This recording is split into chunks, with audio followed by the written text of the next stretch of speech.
Olá, pessoal. Eu sou o Breno Lucano, mais uma vez aqui lá do blog Portal Veritas. Vocês já me conhecem. Hoje eu quero fazer uma reflexão franciscana com vocês. O que existe de estoicismo em São Francisco de Assis? Eu fiquei me perguntando isto essa semana, depois que eu reli um conto folclórico a respeito de São Francisco, e eu nunca tinha parado para pensar nisso. E resolvi, então, compartilhar essa ideia e essa reflexão com vocês. Peço para que vocês se inscrevam no nosso canal, acompanhem o nosso vídeo, nossas produções. Nós estamos sempre produzindo cada vez mais material novo. Muito bem, então, como vocês sabem, eu já expus isso algumas vezes, eu sou ex-seminarista dos frades menores, dos frades franciscanos. E São Francisco, ele talvez seja um dos santos mais folclóricos da igreja. Talvez o mais até. Folclórico porque, na verdade, existe bastante coisa a respeito da biografia dele. E evidentemente que existem muitas dúvidas também, porque, afinal de contas, se trata de um personagem medieval. E, sendo assim, existem várias versões a respeito do que chegou até nós a respeito de Francisco. Às vezes é muito difícil nós reconstruirmos a história de um personagem que viveu tantos anos atrás, numa cultura completamente diferente da nossa. Num personagem que vivia numa comuna italiana, já na ascensão do capitalismo. Hoje nós vivemos já no neoliberalismo financeirizado, e é uma perspectiva completamente diferente daquele que ele vivia. Ainda que as questões existenciais sejam sempre as mesmas, né? Porque dizem realmente respeito muito mais a uma questão de como o homem se posiciona no mundo. Existem várias fontes a respeito de Francisco, muitas coisas que ele mesmo escreveu, outras que escreveram sobre ele. Como ele foi, inclusive, fundador de uma ordem religiosa, então muitas coisas escreveram sobre ele e atribuíram a ele, sem que necessariamente tenha sido ele que tenha escrito. E principalmente porque, historicamente, houveram muitas desavenças, muitas brigas internas na ordem, por motivos que não vale a pena falar aqui agora. Talvez eu possa falar isso numa outra ocasião. Algumas dessas histórias foram retidas num livro chamado Ai Fiorette, As Florezinhas. As Florezinhas de São Francisco. Então são contos que não necessariamente, se é que tem acontecido, né, não necessariamente tem fundo histórico, mas que nos ajudam a compreender a espiritualidade de São Francisco.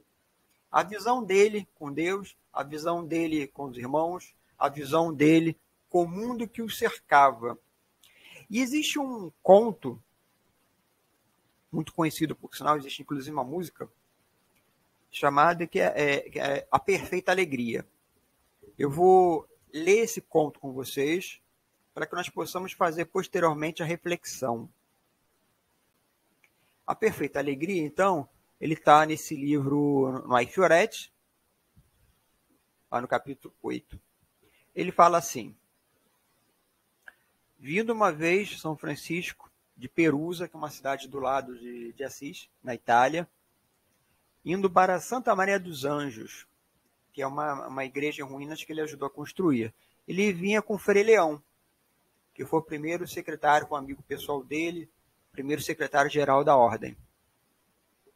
Era tempo de inverno e no frio grandíssimo o circundava fortemente.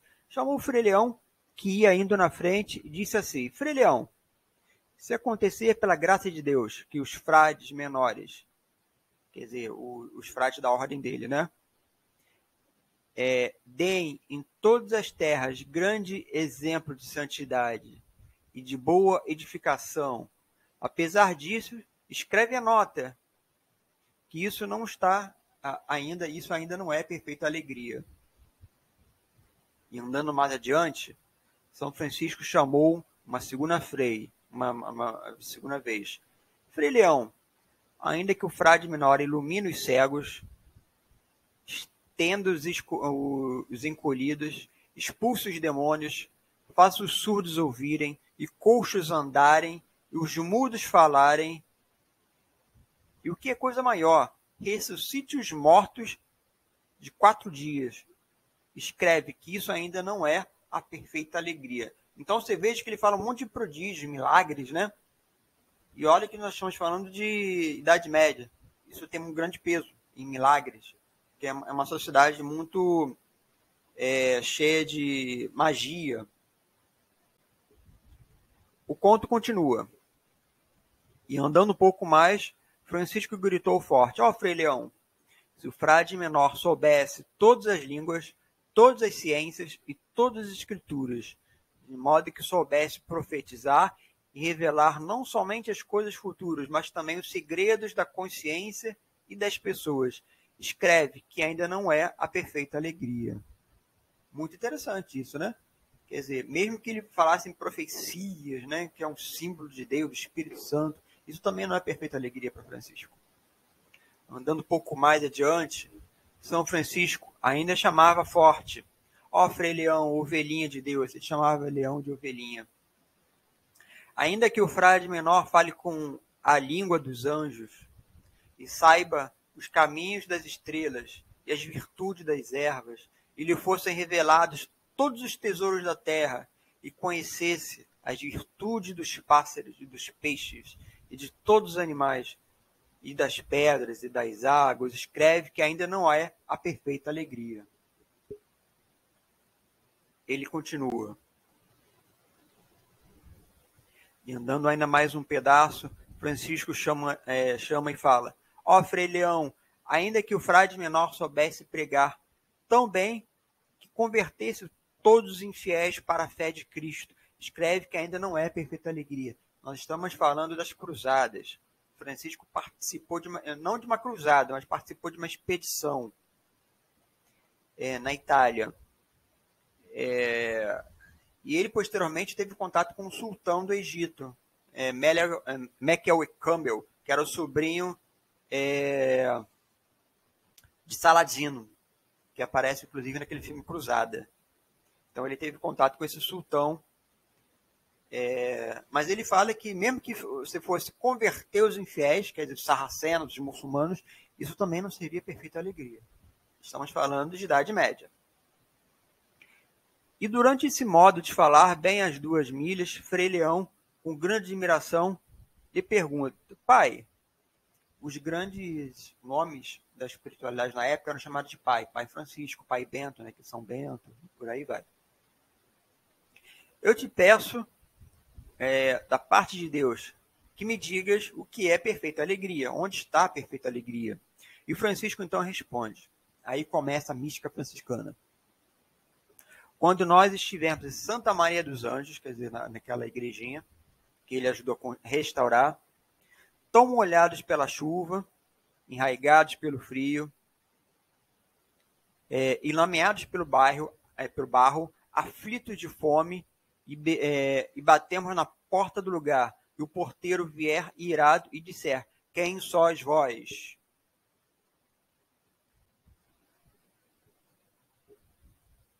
E nós dissermos: nós somos 2 dos vossos frades.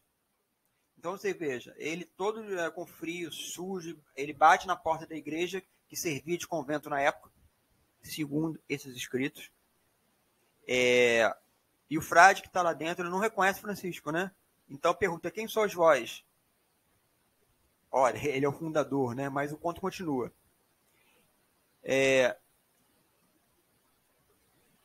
Somos 2 dos vossos frades. O porteiro então diz: vós não dizeis a verdade. Aliás, são 2 marotos que andais enganando o mundo e roubando as esmolas dos pobres. Ide embora, e não vos abrir, e fizermos de ficar toda fora na neve e na água, com frio e com a fome, até de noite. Então, se nós suportarmos toda injúria e toda crueldade, e tantas despedidas pacientemente, sem nos perturbarmos e sem murmurar dele, né, do porteiro, e pensarmos humildemente que aquele porteiro nos reconhece de verdade, que Deus o faz falar contra nós, ó Frei Leão. Escreve que aqui há perfeita alegria. E se apesar disso continuássemos batendo e ele saísse para fora perturbado e nos expulsássemos como velhacos, importunos, e começasse a bater, e aí começa a dizer: ide embora daqui, ladrõezinhos, muito vis, ide ao hospital, porque aqui vós não comereis, nem vos obrigareis, se nós suportarmos isso pacientemente, com alegria e com amor de Deus. Ó Frei Leão, escreve que aqui está a perfeita alegria. O conto continua. E se nós mesmos, constrangidos pela fome, pelo frio e pela noite, ainda batermos, chamarmos e pedirmos pelo amor de Deus, com muito pranto, que abra a porta e nos ponha para dentro a si mesmo, e ele,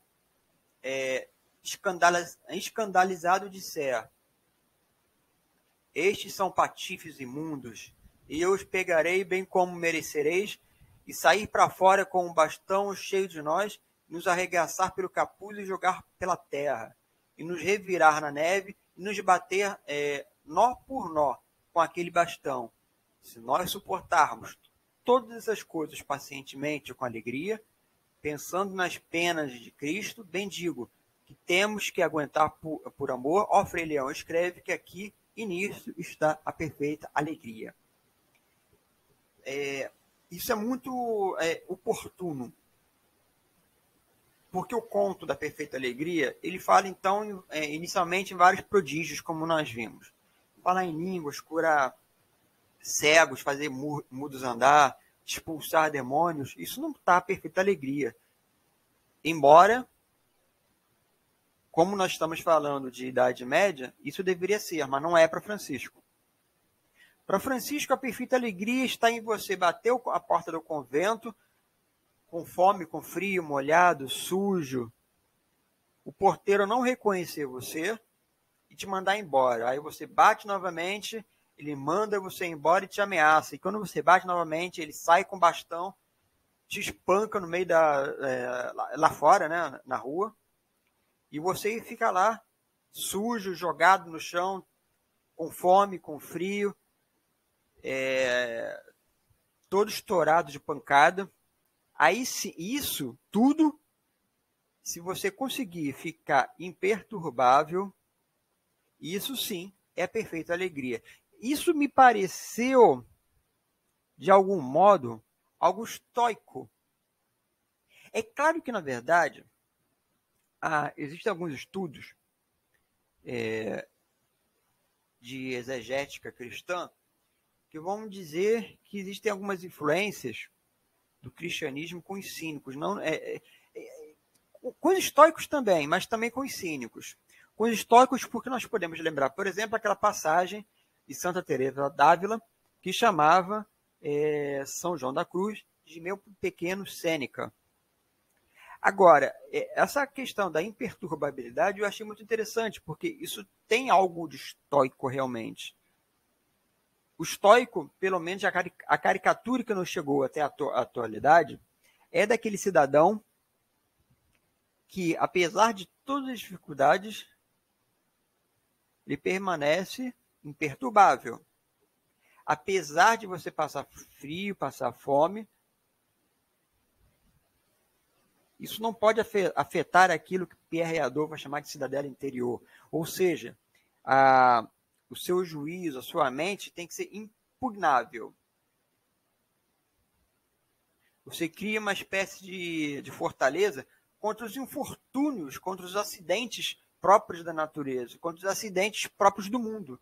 Então, tudo aquilo que for capaz de acontecer, que é provável que aconteça, um desemprego, por exemplo, uma doença, isso não pode ser capaz de tirar a sua paz de espírito. E muito menos fazer com que o seu estado de ânimo seja flutuável, com que você um dia esteja bem, no outro dia você esteja meio de saco cheio e você, por muito pouco, você manda alguém para aquele lugar. Isso é o tipo de coisa que não pode acontecer de acordo com a caricatura feita pelos estoicos. Parece que para Francisco é muito parecido. Então você está com frio e todo estourado no chão. Mas isso não pode abalar o seu estado de ânimo. Lembrando que para Francisco é muito importante a questão da fraternidade.